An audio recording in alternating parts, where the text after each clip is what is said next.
Hello friends, welcome to my channel Urvashi Tutorials. So our today's topic is rings.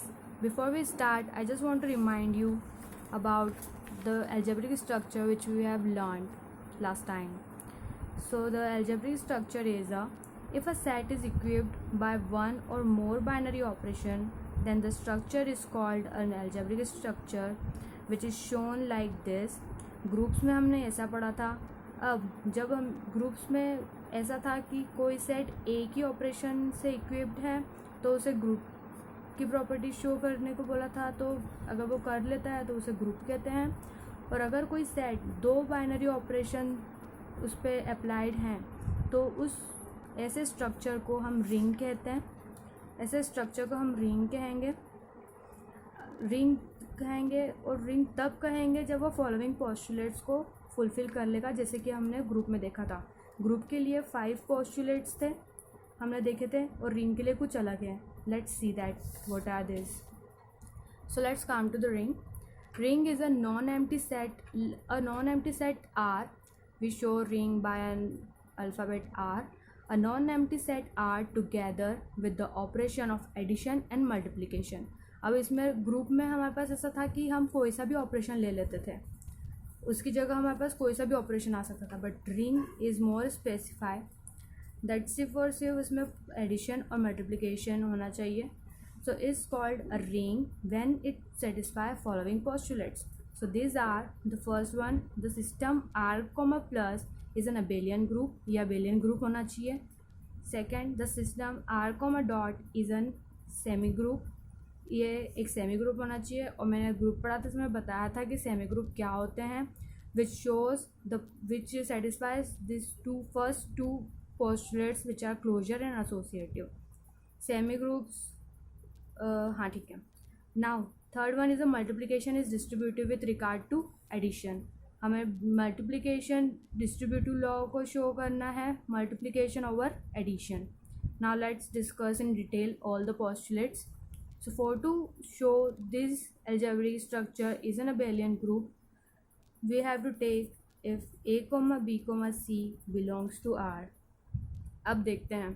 The closure law for addition is a comma b belongs to R such that therefore a plus b belongs to R. अब हमने plus क्यों लगाया, क्योंकि हम plus की addition के respect में इसे अबेलियन ग्रुप प्रूफ कर रहे हैं, इसलिए for all a comma b belongs to R.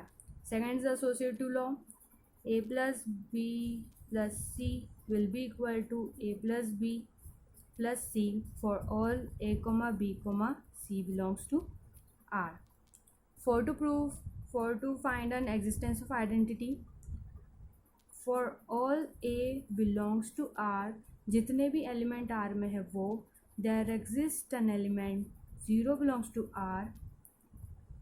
अब A प्लस, अब इसमें आइडेंटिटी एलिमेंट होता ही वो है जिसमें हम हमारे पास एलिमेंट होते हैं सेट में, उसमें हम ऐसा क्या प्लस करें जो हमें वापस वही मिल जाए. तो it's none other than 0 for the addition. So this will be, हम किसी भी साइड से ले सकते हैं for all A comma A belongs to R. So here 0 is called an additive identity, क्योंकि अपन इसे एडिशन के लिए प्रूव कर रहे हैं. It's additive identity and this 0 element is called a zero element. This 0 is called a zero element. Now for move towards the further properties. Now the existence of existence of inverse is for all A belongs to R, there exists minus A belongs to R, therefore A plus minus A will be equal to what? अब inverse में क्या होता है, हमें element में ऐसा कुछ plus करना पड़ता है जिससे हमें आइडेंटिटी एलिमेंट मिल जाए.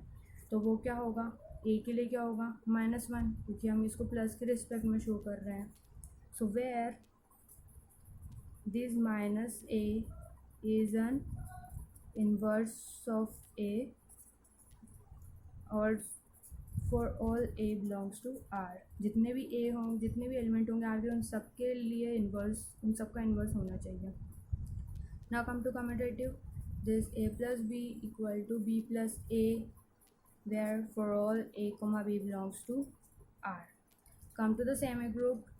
If with respect to multiplication we have to show, so the closure property is a comma b belongs to R such that a dot b belongs to R for all a comma b belongs to R. Associativity, a dot b dot c, a dot b dot c for all a comma b belongs to R. For the distributive law, the multiplication over addition will be equal to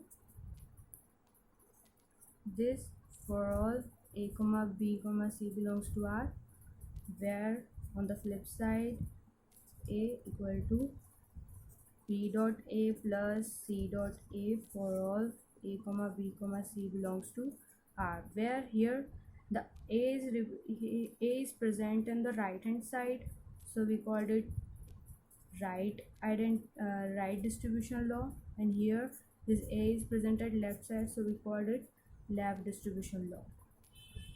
So if any algebraic structure which is equipped by two binary operations is called a ring if and only if it satisfy these following postulates. Now in addition of this, मैंने आज से एक चीज़ शुरू करी है कि मैं अब हर एक वीडियो के एंड में एक की कंसेप्ट बताने वाली हूँ, तो वो आज से ही शुरू करते हैं. सो माय फर्स्ट की concept for today is binary operation. अब जैसे मैंने बोला है कि ये दोनों ऑपरेशन एक बाइनरी ऑपरेशन है, और बाइनरी ऑपरेशन की कंडीशन ही ये होती है कि अगर कोई दो एलिमेंट किसी सेट में बिलोंग कर रहे हैं और अगर उन पे अगर कोई सा भी ऑपरेशन लगाया, फॉर एग्जांपल प्लस, तो इनके ऑपरेशन लगाने के बाद भी इनका जो रिज़ल्ट आएगा वो भी उसी सेट में होना चाहिए. अगर ऐसा होता है तो ही वो सेट, तभी वो ऑपरेशन बाइनरी ऑपरेशन कहलाएगा. In the case of multiplication a dot B should be in a.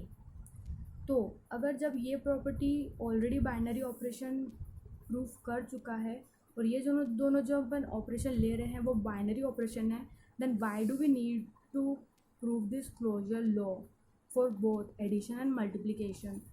सो इसमें डरने वाली कोई बात नहीं है कि हम इसको दो बार क्यों प्रूफ करते हैं, जस्ट बिकॉज हम भूल ना जाए, because it is one of the important property. हम बस इसमें भूल ना जाए इसे शो करना, इसलिए इसे इसमें इंक्लूड कर रखा है.